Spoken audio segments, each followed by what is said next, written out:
right, welcome to our performance seminar for Friday, the 21st of Feb.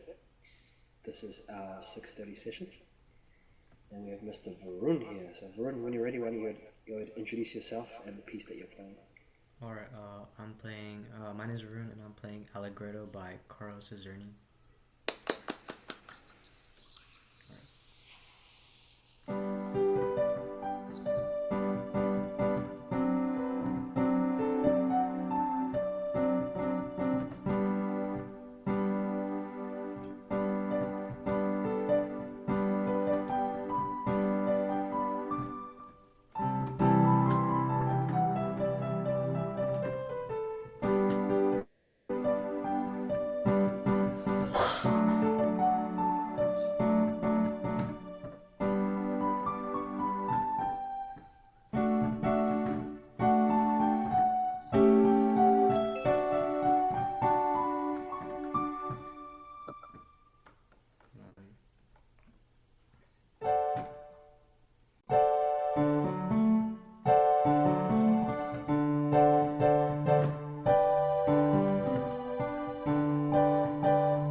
How's that for you, Varun?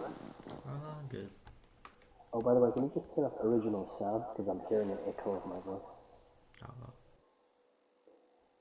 that better? Yeah, that's better. There we go. Yeah, perfect. Yeah, walk me through. How's that performance for you? Good. I kind of blanked out on the second one, but other than On the that, second line, yeah, this one second. here. Yeah. Oh, are you playing by memory? Yeah. I didn't really look at the piece. Oh, you're doing it off book. Nice. Cool. Well, I reckon in general, you can definitely have more confidence with the way that you play the notes. Yeah. Yeah.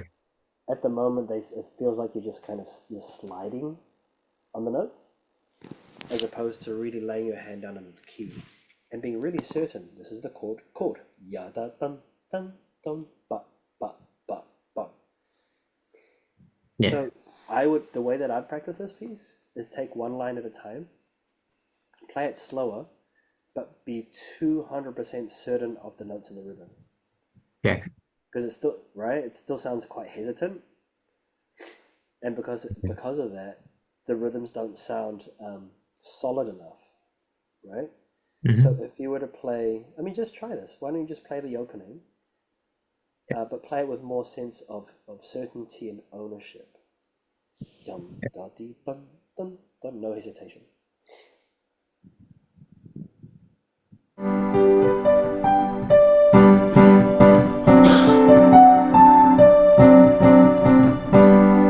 All right, there you go.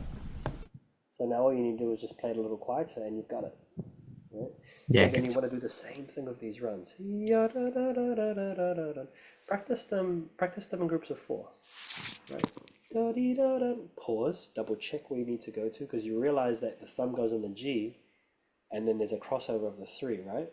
Yeah. You got it right. So there are a couple of curveballs that are being thrown at you. You need to see those ahead of time so that you can prepare your hand. Otherwise, you get to it and it's like, oh no, and the hand just it freezes because it's unsure. Same thing here. 2 3 2 3 2 1. Crossover again. 3. Yeah. So I think the biggest thing that you can do for yourself is to map out all the movements, right? Map Yeah. those out ahead of time, and that's going to build your confidence, especially stuff like this, right? So many running notes, and you got the left hand going on at the same time. Yeah. You've got no time. You've got no time to look at the notes in the right hand because you've got the left hand as well, but you've got to coordinate. So that's why you want to practice the right hand very slowly and carefully as well. This was all fine. It was a good forte volume, but yeah, same thing. It's a lot of running notes here in the left hand, right? Yeah. So just practice them. Any time that you have to do a cross under or a crossover, stop before you have to do it Yeah. and Okay. just really rehearse it, right? Or highlight it. Something. You just need to program the hand. Yeah.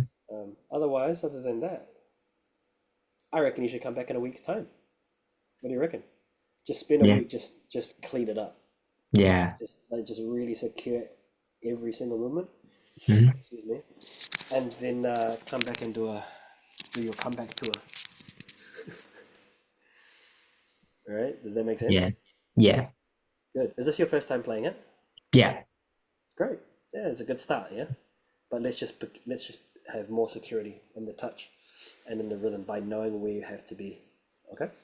Yeah. Okay. Cool. Well done. And we have Miss Tanya. Hi Tanya, how you doing? Good. Hi. Welcome. All right. What are you going to be performing for us this evening?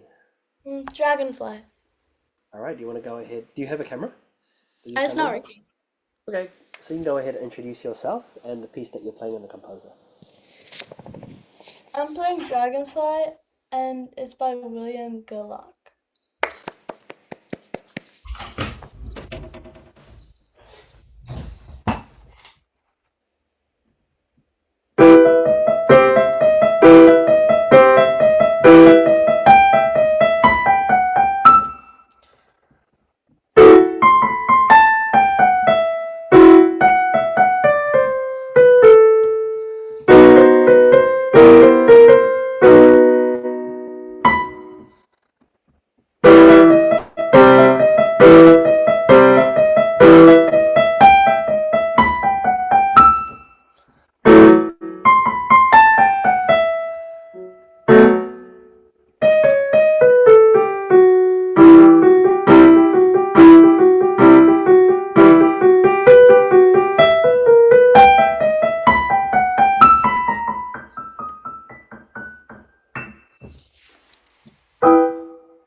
Beautiful, Tanya. I especially loved how you ended that. Right, the dragonfly just disappears into the night. Very good. So, how was that performance for you? It was pretty good. Yeah? Why don't you walk us through some of the things that you felt were a success? The dynamics. Mm-hmm. Yeah, dynamics are pretty good. They were pretty effective. What else? What else pops out at you? The staccato. I mean um. What's the thing with the triangle underneath it? Yeah, you can call that a staccato as well. Uh, Yep. Cool. So those were good. Varun, what things stood out to you about Tanya's performance? It flowed pretty well. It flowed. Yeah, it did flow pretty well. Yeah, I thought so too. What did you think about the overall flow, Tanya? Were you happy with it, or could it be improved?